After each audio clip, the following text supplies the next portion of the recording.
दोस्तों, आज के वीडियो में हम बात करेंगे कि लीट एग्ज़ाम क्या है।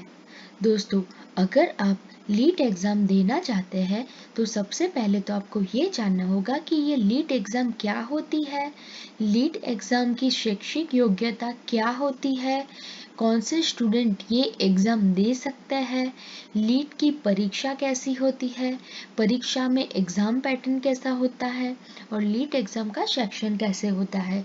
ये सारी जानकारी आपको मैं इस वीडियो से देने वाली हूँ दोस्तों, तो एंड तक मेरा ये वीडियो ज़रूर देखें। तो चलिए दोस्तों, वीडियो को शुरू करते हैं। दोस्तों, सबसे पहले तो हम ये जानेंगे कि ये लीट एग्ज़ाम क्या है। दोस्तों, लीट एक एंट्रेंस एग्ज़ाम है।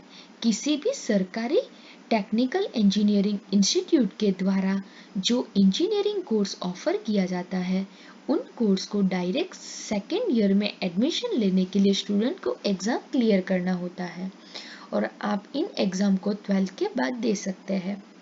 दोस्तों, 12th की पढ़ाई पूरी करने के बाद बहुत सारे स्टूडेंट इंजीनियरिंग की फील्ड में जाना पसंद करते हैं और इंडिया में बहुत सारे government and private technical engineering institute available है जिनमें आप एडमिशन ले सकते हैं और इंजीनियरिंग का कोर्स भी कर सकते हैं दोस्तों, और हर एक अवेलेबल इंस्टीट्यूट का अलग अलग एंट्रेंस एग्ज़ाम होता है।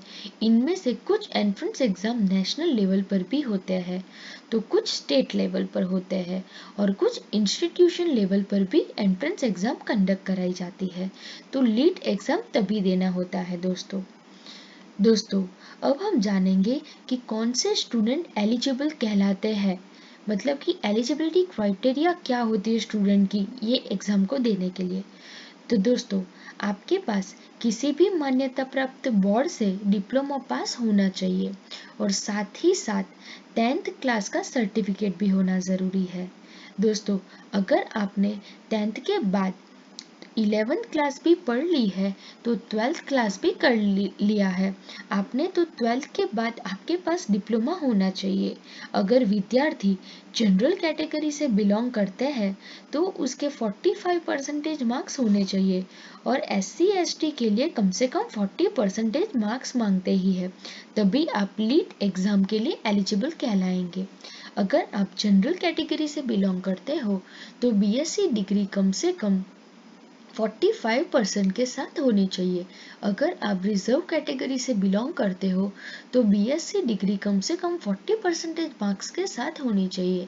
अगर आपने 12th में आपके पास मैथमेटिक्स सब्जेक्ट का होना तो बहुत ही ज़रूरी है और हर राज्य में इसकी एज लिमिट अलग अलग होती है दोस्तों, अब हम जानेंगे कि लीट की परीक्षा कैसे देते हैं। दोस्तों, पहले तो लीट एग्ज़ाम ऑनलाइन मोड में होता है, तो लीट में सिर्फ एक ही पेपर होता है और लीट पेपर ऑब्जेक्टिव टाइप का होता है, यानी कि MCQ में।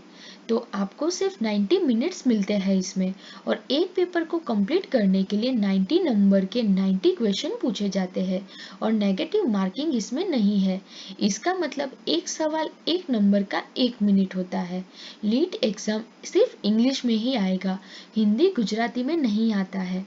दोस्तों, अगर आप 12th में अगर गुजराती मीडियम से है तो आप क्लियर रहे कि लीट की एग्ज़ाम जो है वो इंग्लिश में ही देने में आएगा दोस्तों आपको। अब हम बात करते हैं कि लीट एग्ज़ाम का परीक्षा पैटर्न क्या होता है। दोस्तों, लीट एग्ज़ाम में 4 सेक्शन होते हैं। पहले तो A सेक्शन, फिर B सेक्शन, फिर C सेक्शन, फिर D सेक्शन। A सेक्शन की बात करूँ तो उसमें बेसिक साइंस के क्वेश्चन आते हैं जो 1 से 25 क्वेश्चन तक पूछे जाते हैं और आपको तो पता ही है कि एक क्वेश्चन 1 मार्क का होता है, तो मैक्सिमम उसके मार्क्स बेसिक साइंस के मार्क्स 25 होते हैं और 25 क्वेश्चन आते हैं। दोस्तों, दूसरे सेक्शन की बात करूँ तो दूसरे सेक्शन में इलेक्ट्रॉनिक स्ट्रीम कोर्सेज आते हैं जिसमें 26 से 50 अंकों का क्वेश्चन वो आपको पूछा जाता है और वो भी 25 मार्क्स के होते हैं, यानी 1 मार्क्स का एक क्वेश्चन। फिर C सेक्शन की बात करूँ तो उसमें मैकेनिकल स्ट्रीम कोर्सेज से क्वेश्चन पूछे जाते हैं जो 51 से 70 तक आते हैं, जो 20 मार्क्स के होते हैं। फिर D सेक्शन में अदर इंजीनियरिंग कोर्सेज के बारे में पूछा जाता है, जो 71 से 90 क्वेश्चन नंबर होते हैं और वो 20 मार्क्स का होता है। दोस्तों, यहाँ पे मैंने A to D सेक्शन में जो जो सब्जेक्ट्स रिलेटेड पूछे जाते हैं क्वेश्चन, वो मैंने मेंशन कर दिए हैं। आप अगर ये वीडियो 12th कंप्लीट करने के बाद या उससे पहले देख रहे हैं तो आप प्रिपरेशन करना स्टार्ट कर दीजिए। दोस्तों, अगर आप इंटरनेट पे कोई क्वेश्चन सर्च करेंगे तो भी आपको मिल जाएगा।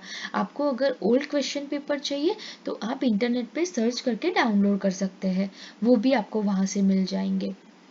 दोस्तों, अब हम जानेंगे कि लीट एग्जाम का सेक्शन कैसे होता है। ऑलरेडी मैंने आपको बता दिया कि फोर टाइप से सेक्शन होता है, A, B, C और D। ए सेक्शन में बेसिक साइंस होता है, जिसमें physics, chemistry, maths, general awareness और कम्युनिकेशन स्किल से क्वेश्चन आते हैं।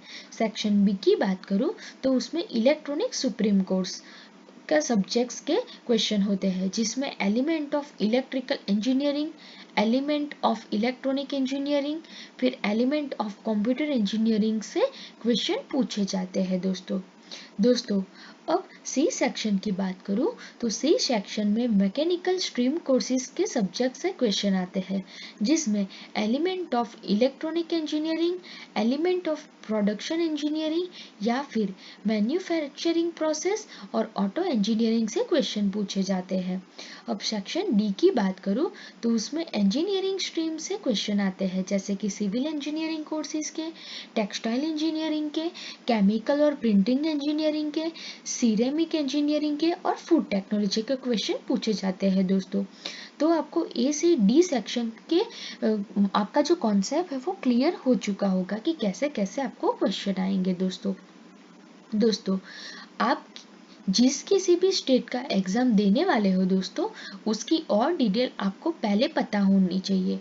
उसको आप वेबसाइट पे जाके या फिर अपने गुरु से पूछकर उसके बाद आप इस एग्जाम के लिए अप्लाई करिए, क्योंकि जैसे कि मैंने आपको बताया कि यह स्टेट लेवल एंट्रेंस एग्जाम है, जो कि हर राज्य में अलग अलग होता है और सभी के नियम एक दूसरे से अलग है। दोस्तों, अगर आपको मेरा ये वीडियो पसंद आया है तो आप मेरे वीडियो को लाइक कीजिए और मेरी चैनल को सब्सक्राइब कीजिए। धन्यवाद दोस्तों।